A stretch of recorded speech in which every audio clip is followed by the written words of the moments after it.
These days, if you want to see the largest remnant of the once mighty World War II era Royal Navy, you need to go to London. There, just upriver from Tower Bridge, you'll find the cruiser HMS Belfast, last of the Town class. But, back in World War II, she was ever so slightly less unique. Although her design was somewhat different from most of the rest of the Town class, she did have one identical sister ship, HMS Edinburgh, a ship that would fight a heroic last stand in the freezing waters of the Arctic Ocean. This is the story of that battle. Now, Edinburgh and Belfast had been laid down when it was clear that the treaty system was coming down around its creators' ears, and thus they ended up displacing a little bit more than the other Town class, as well as carrying a number of rather visible upgrades, everything from having an anti-aircraft battery that was 50% larger, having main battery turrets on symmetrical decks, fore and aft, and having a shortened prop shaft run thanks to moving all the machinery spaces further aft, which also moved the funnels aft, which makes it rather easy to tell them apart from the other Town class. They were also originally supposed to carry quadruple 6-inch turrets instead of triples, but although the quad turret had been made to work, they couldn't make the rate of fire keep up with the triple, and so the smaller turret actually threw more shells per minute, and thus they kept the older triple turrets in the end. While Belfast went and ran into a German magnetic mine shortly after the start of hostilities, Edinburgh managed to avoid this fate, and so she had an active part in the early stages of World War II, primarily as a convoy escort on various missions, but these were usually coupled with hunting for German surface raiders that were trying to prey on those same convoys. But there was a bit more excitement in her career as well. Various raids on enemy territory, particularly occupied Norwegian territory, as well as having a minor part in the hunt for the battleship Bismarck. By the end of 1941, she was back in the UK, and she was now assigned primarily to the recently set up Arctic convoy routes, which were delivering supplies to the Soviet Union. In April 1942, she escorted convoy PQ-14, which had set out with 24 merchant ships but only arrived with 7. This wasn't any fault on Edinburgh's part or any of the other escorts. The Kriegsmarine had claimed but a single ship. The other 16 had been forced to turn back due to unusually high levels of sea ice and the damage that they had sustained hitting it as a result. After spending just over a week in Murmansk, she was assigned as flagship to the returning convoy QP-11. Supply Petty Officer Arthur Start recounted an odd occurrence that happened just 2 days before the ship was due to head home. I had been asleep for about an hour when I was awakened by the bugler sounding off "Both watches of the duty hands fall in the starboard waist." My messmate sat up with a start, looked at his watch and said, "What the hell's going on? It's 1:45." When we arrived on deck, we could hardly believe our eyes. The scene was like something from a film. Secured along the starboard side were 2 barges, and at vantage points aboard them were a score of Russian soldiers armed with Tommy guns held at the ready. On our own ship, stationed at regular intervals from the deck and up ladders to the flight deck, were also our own Royal Marines keeping guard. As we watched, a tarpaulin covering the barge's cargo was drawn back to reveal scores of ammunition boxes. The natural assumption at first was that these contained small arms ammunition, but why should there be such security for such a routine job of work? And then, in a matter of minutes, the truth was out. The boxes contained not ammunition, but gold bullion, about 5 tons of it to be stored in the cruiser and shipped to the United Kingdom. The boxes, rope-handled, were extremely heavy, each needing 2 men to lift them. In the dull grey daylight of the Arctic midnight, we carried these boxes all the way up to the flight deck and there lowered them by ropes through the shaft trunking to the bomb room 3 decks below. All the time we were unloading the gold, there seemed to be an aura of evil present, an uncomfortable feeling of impending disaster. We all felt it, most expressed it. Superstition is a strong characteristic with sailors throughout the world. The ominous feeling persisted when, partway through the operation, sleet started falling and the heavy red stenciling on the boxes ran freely to drip a trail of scarlet along the snow-covered decks. Apprehension redoubled. One seaman expressed the thoughts of all of us when passing an officer. He said, "It's going to be a bad trip, sir. This Russian gold is dripping with blood." They were prophetic words indeed. The gold was worth just under £300 million by today's prices, and was part payment for the rather large amount of war material and supplies that the Allies were sending to the USSR, a small part of which Edinburgh had of course just helped to deliver. Although the crew had already decided that the gold was bad news, they weren't actually entirely wrong about it being dripping with blood, as much of the gold turned out to have been looted from the Tsar's estate in the aftermath of the brutal murder of the Russian Romanov royal family a couple of decades earlier. But, superstition aside, the ship did have a job to do. 13 merchant ships, 7 British, 5 American, and a single Russian, were to make up convoy QP-11, escorted by Edinburgh, 6 destroyers, 4 corvettes, and an armed trawler, with 4 minesweepers due to accompany them for the first leg of the voyage before they would return to Murmansk. On paper, this was quite a powerful force, and indeed it should have been more than adequate to deal with any U-boats. But the smaller escort vessels were not especially well suited to deal with heavy air attack, or indeed surface vessel attack. The destroyers were all older types built in the early interwar period, and pretty much all examples of the standard Royal Navy destroyer of that time, displacing 12 to 1300 tons and armed with 4 single 4.7-inch guns as their main battery. Notionally, these guns were capable of a degree of anti-aircraft use, but not hugely, whereas the Germans were known to have quite a few of their surviving large destroyers based in Norway. These ships, on average, displaced about twice as much as the British destroyers here, and were armed with light cruiser-grade 5.9-inch guns for the most part. Although there was some comfort for the British in that this oversized armament was almost impossible to work in heavy seas, which were quite common in the Arctic. Of course, if the seas were somewhat calmer, or the German gun crews were particularly good at their jobs, there would be problems. The escort's effective anti-aircraft defences were therefore limited to self-protection with 40mm pom-poms, 20mm Oerlikons, and the odd machine gun, and that was why, in large part, Edinburgh was there. She carried a dozen 4-inch anti-aircraft guns, as well as her main battery of a dozen 6-inch guns. She also had radar, ASDIC, and a wide variety of smaller anti-aircraft weapons, and so she could not only provide a degree of anti-aircraft cover for the merchant ships, but she was expected to be able to fight off any reasonable number of German destroyers thanks to her superior fire control and being a much more stable gun platform. The convoy set sail on the 28th of April with the cruiser carrying another kind of valuable cargo in addition to the gold. Various passengers, which included British instructors who'd been teaching the Soviets how to use the British equipment that the convoys were bringing over, a variety of Polish and Czech soldiers who'd been prisoners of the Soviets from 1939 and were being released to fight over in the UK, as well as a number of wounded sailors from various ships, mostly merchantmen, that had been attacked en route to Murmansk and who had been recovering ashore but were now stable enough to come home. One, named Maurice Mills, recalled, "Lying in my cot, warm, fed, and partially sedated, I felt the ship dip her head into the seas and felt a wonderful sense of suffocating joy surge through my body, such as almost made me fight for breath. I was going home on one of the most powerful warships in the British Navy. In my mind's eye, I could see that dark, evil shore receding into the distance." The following morning, Rear Admiral Sir Stuart Bonham Carter paid us a visit in the sickbay. A burly figure in a heavy naval coat without any insignia of rank apart from his gold-braided cap.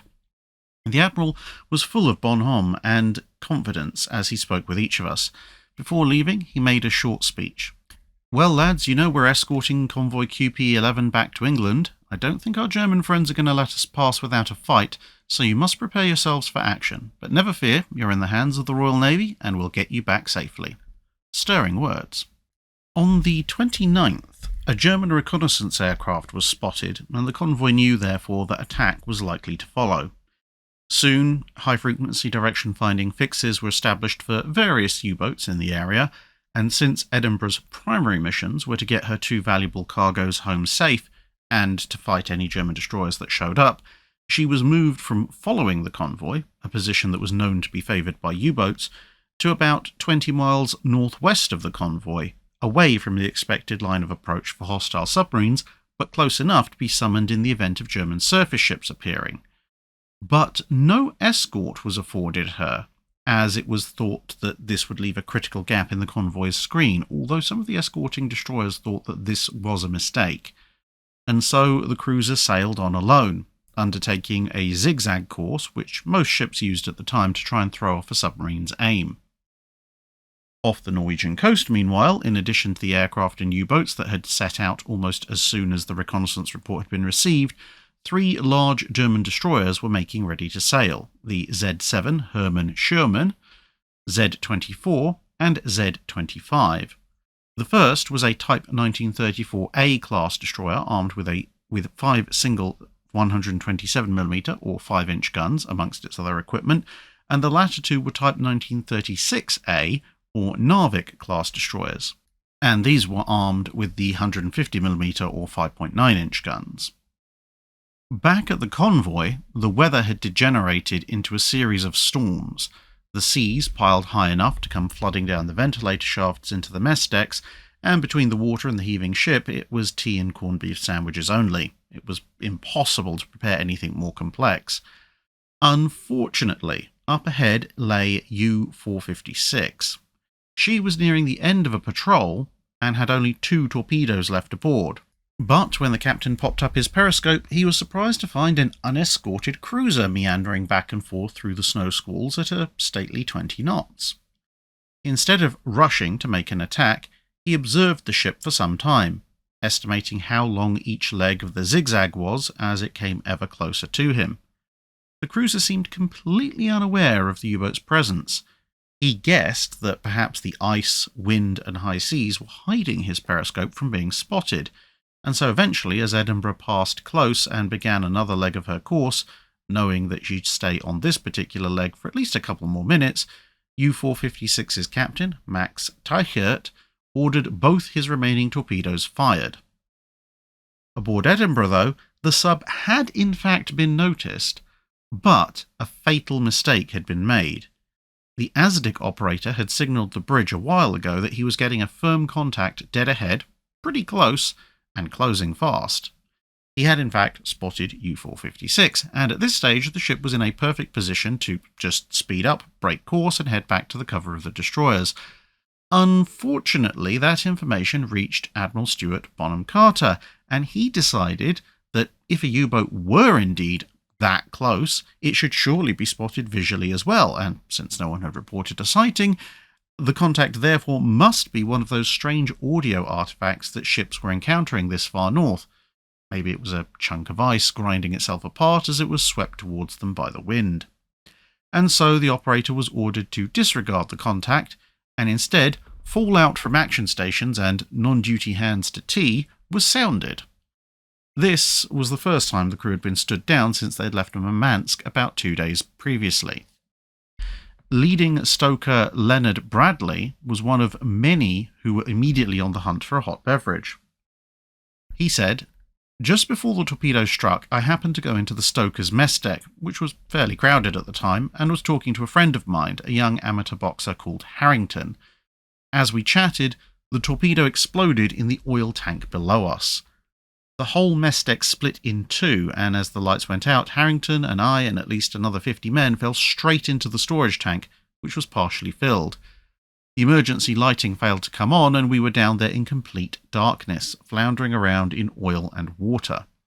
In the blackness, with men around screaming and shouting, I managed at last to get a footing and started to make my way towards where I thought the hatch might be. As I moved, I heard Taff Harrington near me. I called out, 'Taff,' and he grabbed me. The oil was now pouring in fast from burst pipes in adjoining tanks and rising up to our shoulders. Harrington tried to hold my hand, but it slipped, and he died in the oil. There was another boy called Harrison clinging to a stanchion. I tried to lift him above the level of the oil, but he screamed blue murder, for he had broken both collarbones and an ankle. All this time I was swallowing oil. Gradually, the oil found its level and stopped rising. Everything went very quiet. The hatch above us was sealed, and we had no idea if the ship was afloat, partly submerged, or at the bottom of the ocean. We must have been there for nearly an hour when the miracle happened. The hatch was prized open and 3 stokers came down with ropes and pulled us to safety. Above, on the forecastle deck outside the galley, engine room artificer Robert Sheriff was standing talking to the chief cook, Dolly Gray. The explosion split the deck open where they were standing and both fell through.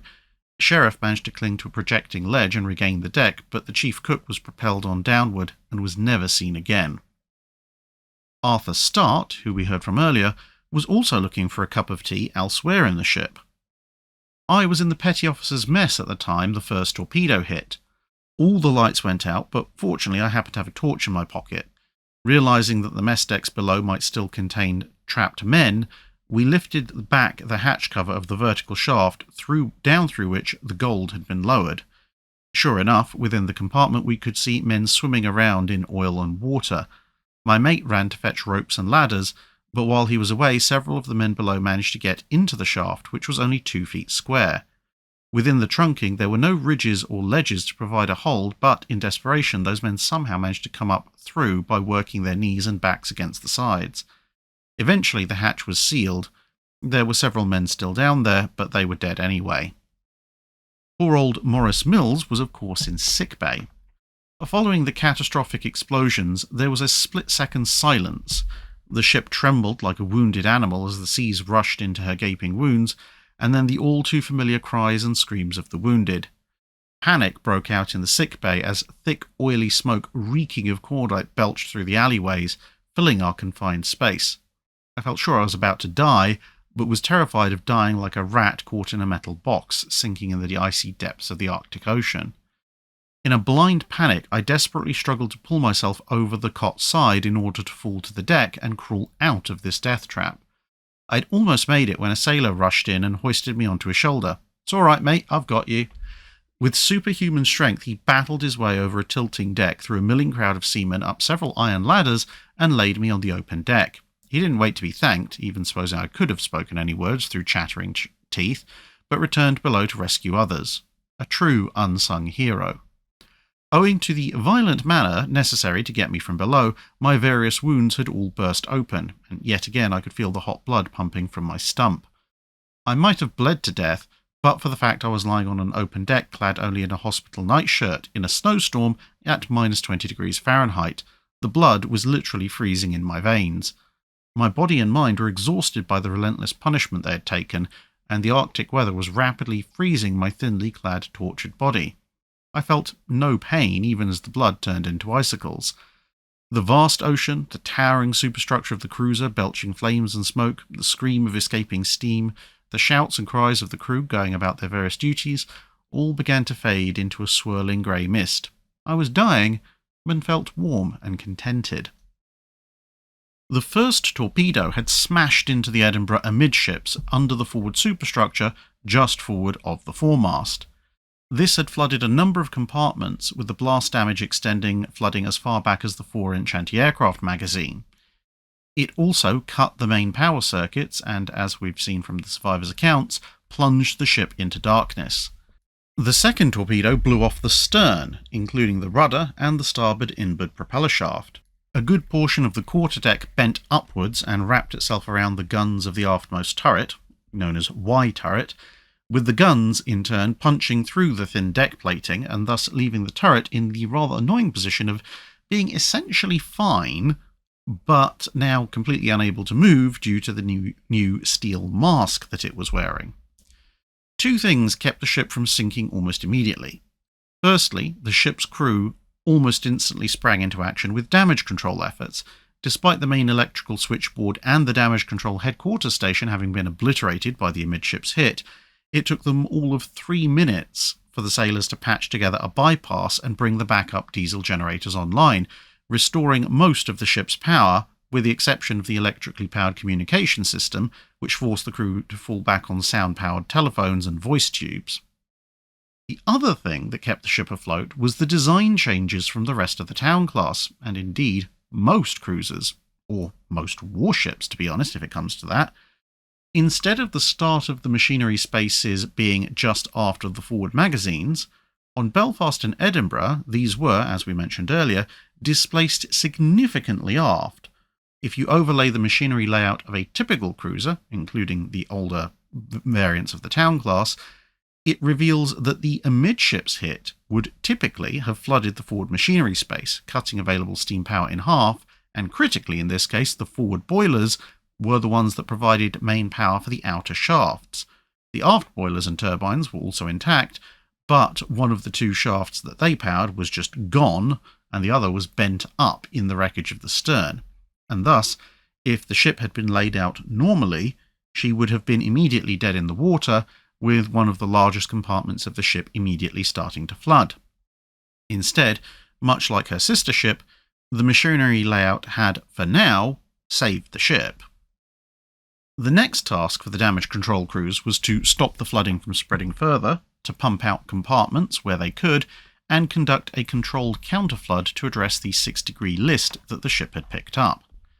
This was all carried out in good time, and with the explosion spotted from the convoy, the destroyers Foresight and Forester soon arrived alongside two Russian destroyers that were in the vicinity, the Gremiashki and Sokrush Itelny, I think.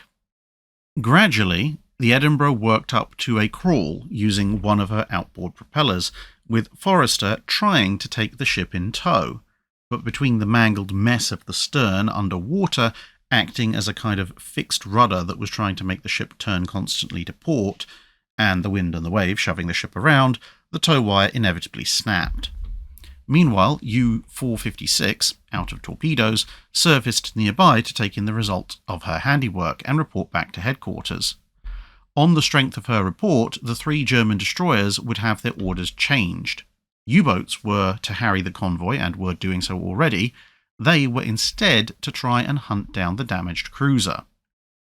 The submarine was, however, spotted, and Forester, still trailing her half of the snapped tow wire, roared off after her. The submarine crash dived, and Lieutenant Commander George Huddart, commanding Forester, ordered the ship to slow and deploy her ASDIC dome. Unfortunately, the throttles had been so enthusiastically thrown open that they were now jammed open, and the ship instead swept right over the U-boat's last known position at a speed of over 30 knots. After some application of percussive maintenance and a few choice litanies to the ship's machine spirit, the destroyer was able to be slowed back down and circle back around. It now turned out that the ASDIC equipment had iced up solid and couldn't actually report the results of the dome's pings. In frustration, the ship lobbed a couple of depth charges into the general vicinity and then headed back to the cruiser. However, in one of those cases of truth being far stranger than fiction, because of course fiction has to make sense, one of these randomly catapulted depth charges just so happened to sink down to almost exactly the right location and depth to find U-456, and upon detonating, it shattered the submarine's periscopes, leaving the sub unable to conduct further observations unless it fully surfaced, something that Captain Teichart was now rather unwilling to risk. As Forester returned, she found Foresight had come up with a new plan.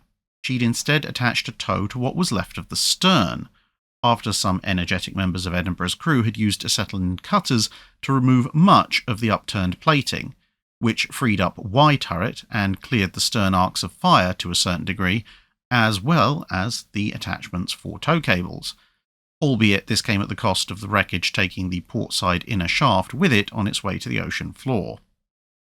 Now, the Foresight was acting a little bit like a 1,300-ton sea anchor, and thus, keeping Edinburgh's stern roughly on course, the little convoy was able to head back to Murmansk at a rather pedestrian 3 knots. However, by 6 the following morning, the Russian destroyers signalled that they were low on fuel and therefore had to head home. This meant that the 2 British destroyers would have to take up anti-submarine screening positions, which was just as well, as by now U-456 had recovered its nerve and was following along behind, still submerged, but waiting for a chance to pop up and get a better look at what was going on. With the destroyer cast off, Edinburgh now had to try and stay vaguely on course by constantly shifting the speed that was run up on the 2 outer shafts. This reduced forward progress to about 2 knots as the ship lurched back and forth around the seas. Mixed news now reached the ship via signals. On the one hand, signals intelligence indicated a number of submarines as well as enemy destroyers were now aiming to intercept them. On the other, a tug and the minesweepers that had accompanied the convoy earlier were also heading for them, which would help improve their rate of advance once a tow was organised. With the main galley now permanently out of action, it was a continued diet of sandwiches, and with the tea stores partially submerged, it was decided that the main beverage would be the still plentiful cocoa. However, outside of the galley, they could only find a few small kettles, and so instead, the metal baths in the officers' quarters were scrubbed out and turned into giant open brewing vats to help keep everybody warm and hydrated. This was vital work as the temperature was plummeting to the point that the gun breeches on the smaller open-mounted guns were freezing up. Hatches and doors began to jam as the metal they were made of contracted, and a touch of bare skin on exposed metal outside was to invite immediate adhesion, which at the very best would lose you the outer layers of your skin. Even breathing had to be regulated, as too much of the cold air breathed in at once was physically painful. Unhelpfully, a signal also came through that the heavy cruiser Admiral Scheer had been spotted leaving Trondheim. Just after lunch on May the 1st, the German destroyers were spotted off the convoy's port bow, as they'd headed for a slightly incorrect positional report on Edinburgh. The 4 remaining British destroyers in the escort formed a line and would repeatedly drive off the Germans, as both sides would exchange gunfire and torpedoes. One torpedo that missed the British warships went on to mortally wound the Russian freighter that was part of the convoy, and a series of direct gun hits left the destroyer Amazon essentially disarmed, but she remained in the line of battle to try and give the impression that she'd only taken minor damage. Finally, just before 6 in the evening, the German ships broke off the last of half a dozen attempts to break through the destroyers to the convoy. They'd just received an update on Edinburgh's position and were now heading that way. News of the destroyer's change of heart was received on Edinburgh with mixed emotions. On the one hand, the convoy was now probably safe, or at least as safe as it could be in U-boat-infested waters. On the other hand, they were very much now not. The Forsyth and Forrester were ordered primarily to look after themselves first in the event of a battle, as Edinburgh's central fire control director was smashed and underwater, and so she had no way of relaying information from the radar or the rangefinders positioned up high to her guns, and it was considered that tying the 2 small destroyers down trying to defend her would only ensure that all 3 ships were destroyed. But at 6 o'clock, the Russian tug arrived, as did the 4 minesweepers, each of which was armed with a pair of single 4-inch guns.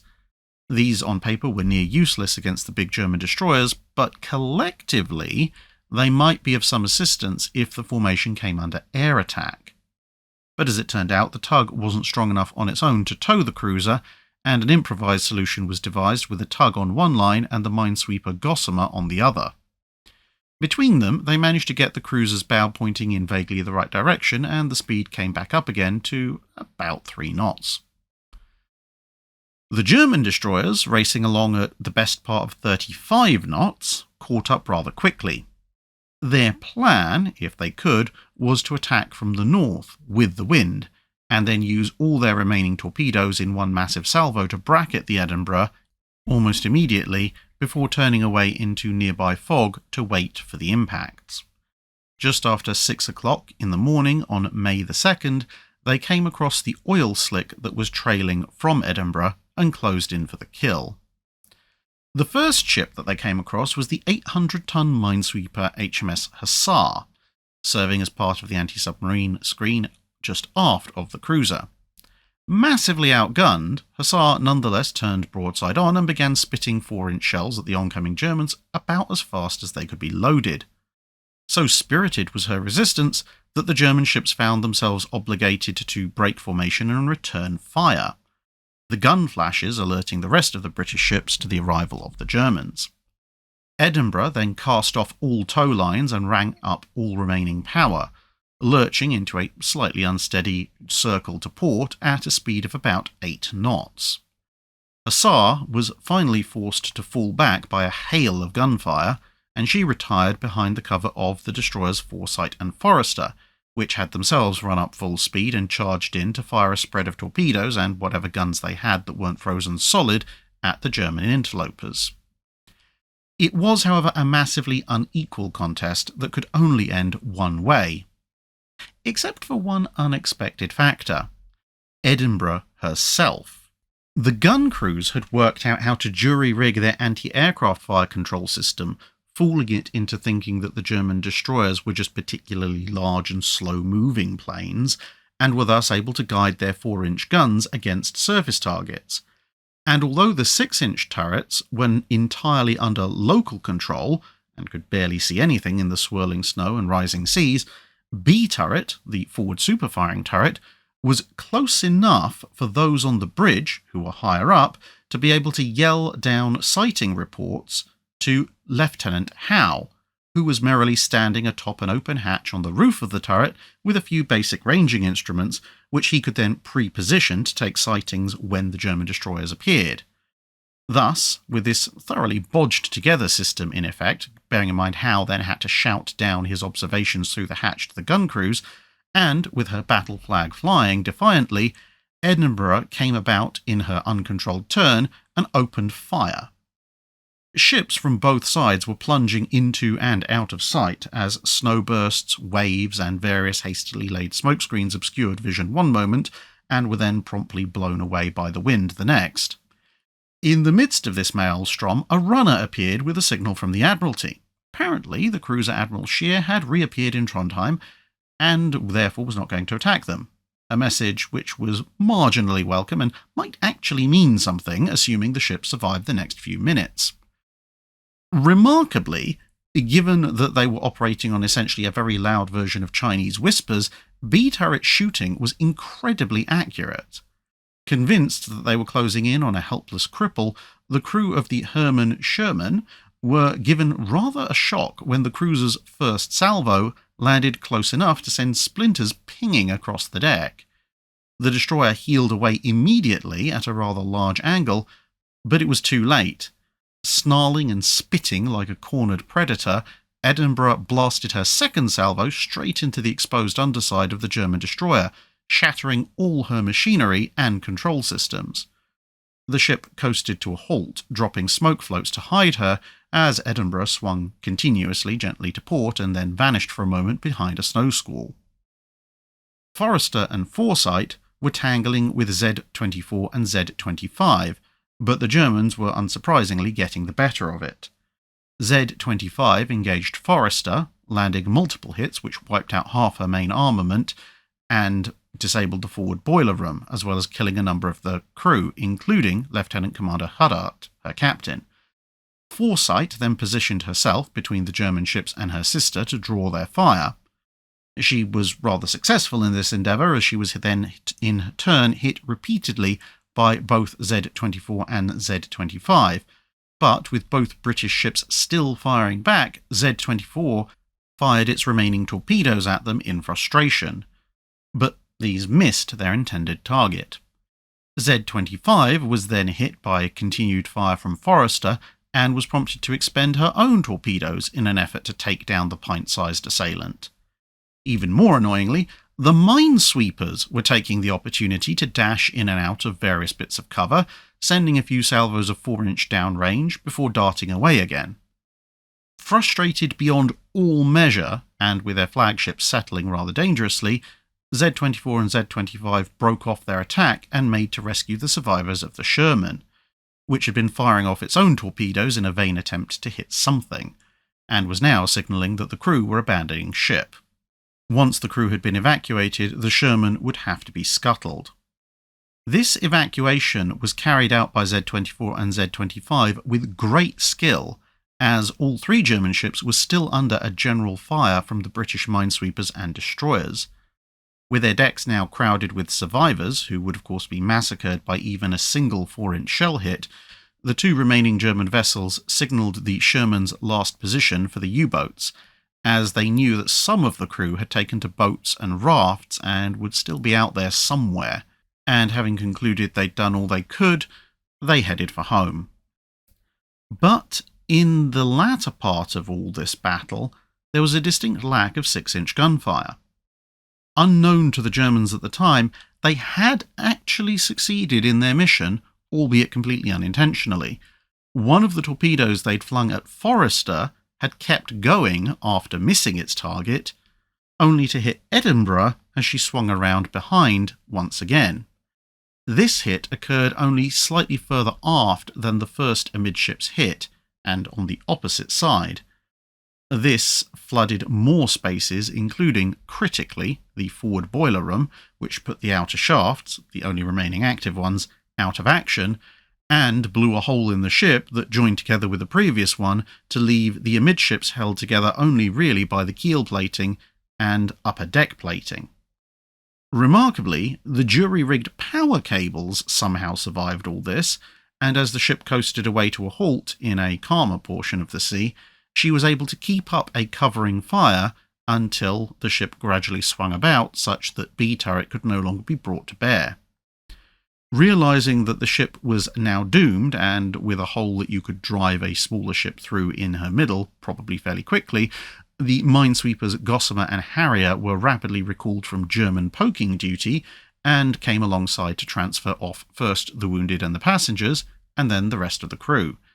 This meant that each of the tiny minesweepers had about 400 additional men aboard. Someone inevitably asked what they were going to do about all the gold, and was apparently met with such a response that even the Royal Navy sailors who would later write their accounts of these events considered that response unprintable, as the emphasis was, of course, to depart the shattered cruiser ASAP. However, as the two ships drew off, Edinburgh appeared to have reached a state of drunken equilibrium and refused to settle any further. Harrier tried 20 rounds of 4-inch to see if that would help, but it had little obvious effect. Then she tried dropping a couple of patterns of shallow-set depth charges alongside, but the loosely connected halves of the ship still refused to budge. Eventually, as the Germans headed off on the horizon, Foresight, which had patched itself back together, was summoned to try her last remaining torpedo. This finally did the trick, and the cruiser rolled over, broke in two, and sank, with the stern going down first and the bow following a few minutes later, taking 57 men with her. Both sides now headed for friendly ports. U-88 would show up shortly thereafter to rescue some of the remaining men from the Sherman, but the Kriegsmarine would only find out about the sinking of the Edinburgh when U-456 returned to base. The damaged and weaponless U-boat had listened to the entire engagement from the safety of the depths, and then popped up once everybody had gone to survey the wreckage that was left floating on the surface. The Soviet tug, which had watched the entire action with a somewhat bewildered air, accompanied the British ships back to Murmansk and sent over a letter in somewhat broken English praising the bravery of the on-paper outmatched force, which had somehow made it away almost entirely intact and had only been robbed of the cruiser by the sheer bad luck of that missed torpedo. That would not, however, quite be the end of the story of the Edinburgh. The fortune in gold that she represented was the target of many an avaricious salvager, but for a long time both public sentiment, as she was a war grave, and the fact that no one actually had easily available diving technology to get down to 800 feet below sea level in the Arctic kept her undisturbed. However, by the early 1980s, technology had advanced somewhat, and with permission from the British and Soviet governments for access to the ship and the gold respectively, a consortium of divers headed out. After thoroughly inspecting the layout of the recently opened museum ship HMS Belfast, the divers were pretty confident they could find their way around, and in late 1981, 431 of the 465 gold bars aboard the ship were recovered. In 1986, another 29 were found, which leaves only 5 unaccounted for. The proceeds of the gold was then split between the UK, the USSR, and the salvagers, with appropriate ceremonies rendered in memory of those who were still aboard their ship. Edinburgh has since been left to rest, once more, in peace. That's it for this video. Thanks for watching. If you have a comment or suggestion for a ship to review, let us know in the comments below. Don't forget to comment on the pinned post for dry dock questions.